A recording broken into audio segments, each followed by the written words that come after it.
think the audience response was really incredible. It was on a loop, so some folks stayed for multiple loops throughout the night. Of course, because it was in the context that we watched, there was a lot of stuff to see. So it did encourage like a circulation in a certain way. We did really think about, okay, what are the ways to structure the work that would allow for this 12-hour performance to happen? It wasn't like they were dancing nonstop for 12 hours. There were specific parts where the whole group was performing and other parts where duets were happening. This possibility to perform the work so many times over one night, to perform this loop of performance over and over again, which is really, really special. And I think for audiences, because some people came at the beginning of the night and then came back again for the final performance, the experience of the different times and seeing the dancers at different places in their almost marathon like performance of this work was really exciting.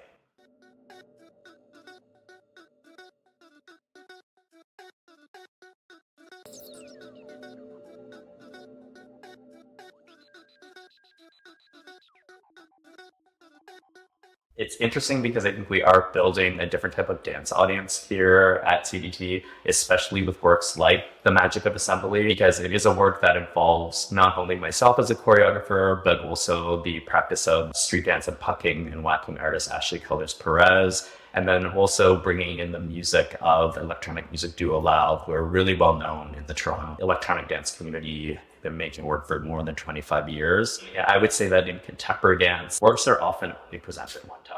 It's very rare that works have a second life. Being able to remount the work this season is really special, especially building on the responses you're saying that we received, which is really incredibly enthusiastic. Being able to remount the work, share it again with the community here in Toronto, and then go to Montreal to develop future touring partners and put the work in conversation with other communities, I think marks a really important stage in the company's development.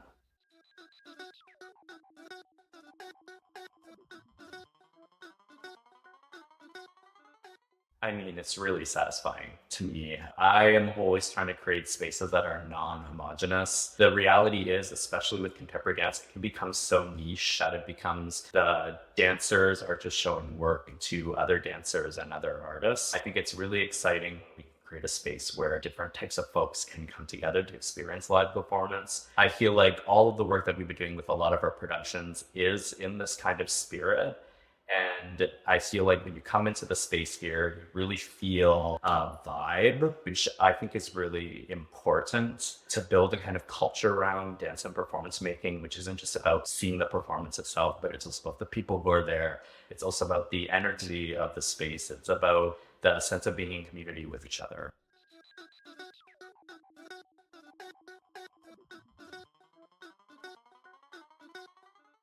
Ness is a really well-known artist here in Toronto, like you said, really beloved. For folks who've ever walked around the city, I'm sure that you've seen one of her murals. She also works in creating really beautiful soft sculptures of large bodies, which in some ways are a representation of her body taking up space. We did a really small collaboration together, which was really beautiful. And we thought it would be cool to deepen our collaborative relationship. And we're going to create a work that's in partnership with the Toronto Biennale of Art. It's going to move through the exhibition space at Lisgar Street.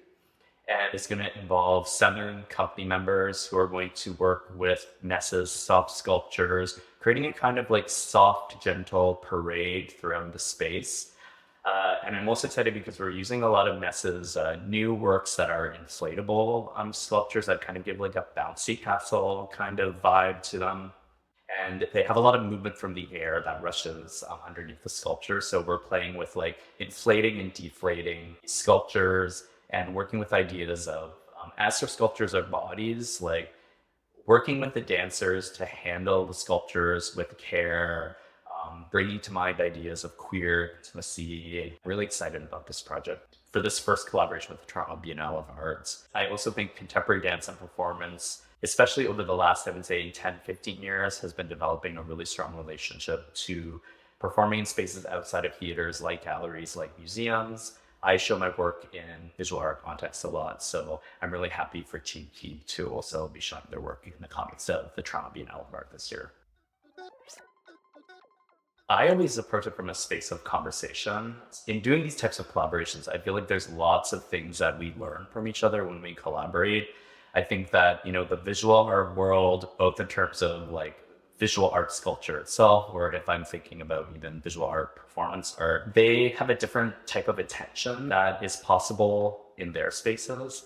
And we have a different type of attention and different types of expectations that are maybe possible in a theater space. So it's always great to come together and to think about kind of what we want to propose, what it means to be in the different contexts together. The first time we collaborated with Nest, for example, Nest was showing their work now in a theater space. So with lighting, which they don't usually work with in the gallery. So that was really exciting for them. For us, as we move into the museum and the gallery space in this project with the Biennale of Art, it does offer new opportunities to sit with a different sense of time. Like, so we are imagining this performance to be around 2 to 3 hours and allow a different type of viewing experience then. I really think like these types of collaborations are always about dialogue and what we can learn and discover from each other.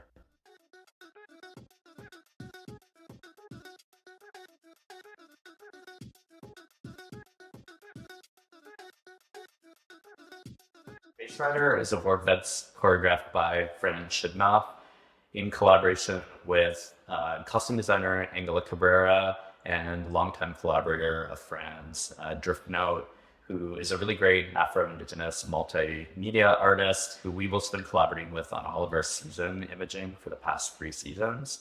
It talks to a lot of the values that I've been speaking to about collaboration and interconnectivity on a lot of ways. It's a work that brings together this exciting collaborative team, and it's a work that I think is really cool and specific in its aesthetics. It really works with internet aesthetics and the idea of the avatar, but as a way to be connected to each other. So often the avatar can be seen as a place to like go in and hide, but I think that this work really uses the idea of avatars as a vehicle to look at social connection.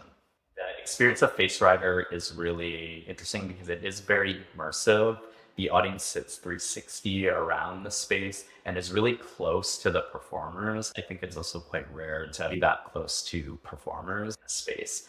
And it also works with an environmental smoke and haze that comes through a lot of the sculpture work that's in the piece that I think really makes the audience feel like it's part of the work. As a performer, I always find it liberating when we can be in a space where we don't feel like we have to entertain or impress as the first go-to. Because I think in the history of concert dance, that is, I think, an assumption. You have to keep people interested. You have to be entertaining or engaging in a really specific way, particularly in dance. So when we have the possibility to be out of that context, I think it offers like so many different possibilities to sit time in the body, to sit with different types of embodiment, especially when we're thinking about ideas like Ness is really thinking about ideas of care, rest. And so that often becomes counter to the concert dance theater ethos of really going full out right away from the beginning, keeping people constantly interested in the performance.